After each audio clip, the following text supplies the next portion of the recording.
Well, there's big news in the world of self-driving cars. Uber passengers will be able to request a self-driving car with a touch of a button later this month. Uber Technologies has signed a $300 million agreement with Volvo to develop these self-driving taxis. The pilot program in Pittsburgh will assign the cars to random customers using the app.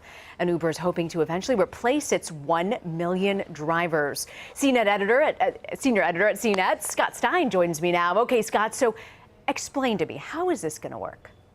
Well, so this is a pilot program, like you said, and it was a surprise that it would be potentially launching this soon, by the end of this month in Pittsburgh. And the idea, it seems, is that you would call up an Uber in Pittsburgh, and you wouldn't necessarily know whether you were getting a self-driving one or not.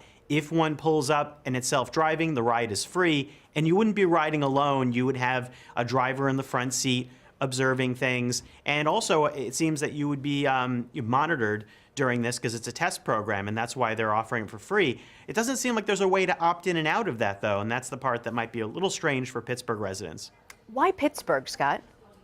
Well, Pittsburgh actually has Carnegie Mellon, and that is where a prominent robotics engineering program is.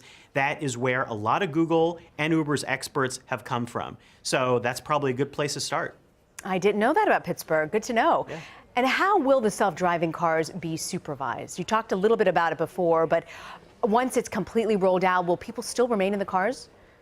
Yeah, so the idea in the long term is that these will be fully autonomous. The plan with Volvo, this $300 million plan, is that by 2021 you'll have autonomous cars. And Uber is not building its own cars, but they have partnerships in several different areas to work on autonomous systems. So for the moment, yes, you're going to have someone in the car with you, but the plan in the long term, according to the Bloomberg report and many discussions with Uber in the press, is that the goal would be that these rides may become less expensive without drivers, and that's kind of the end game there. Of course, that might be really concerning if you're an Uber driver. Where does that leave you? But this sounds like it's going to be developed over a period of time.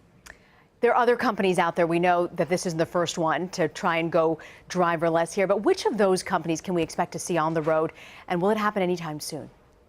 Well, you have everything that's being worked on with Tesla. Google is working on self-driving cars, and several other car manufacturers have been talking about it. The problem with autonomous cars is really, how do you integrate that, I think, into a national network? You see a lot of these tests are being done in pretty limited areas, and Tesla has a semi-automatic autopilot system that made waves earlier in this year with one accident, but those accidents happen in regular cars too. So I think that's going to be the challenge there. Is you may have sensors now that are capable with GPS and radar and other types of sensors to do this, but to enable it to work without other people involved is going to take a long time, I think.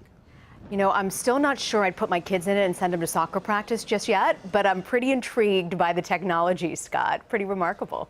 It's amazing, and it is happening really fast, and the test programs are beginning, I think, a lot sooner than anyone thought. Yeah, it is happening a lot faster. I tell you, I just tried last weekend Uber Pool.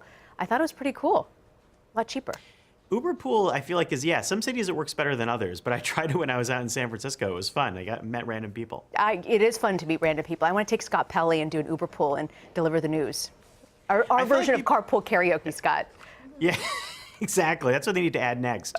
Uber karaoke. There you go. Scott Stein from CNET. Thank you, Scott. Thanks.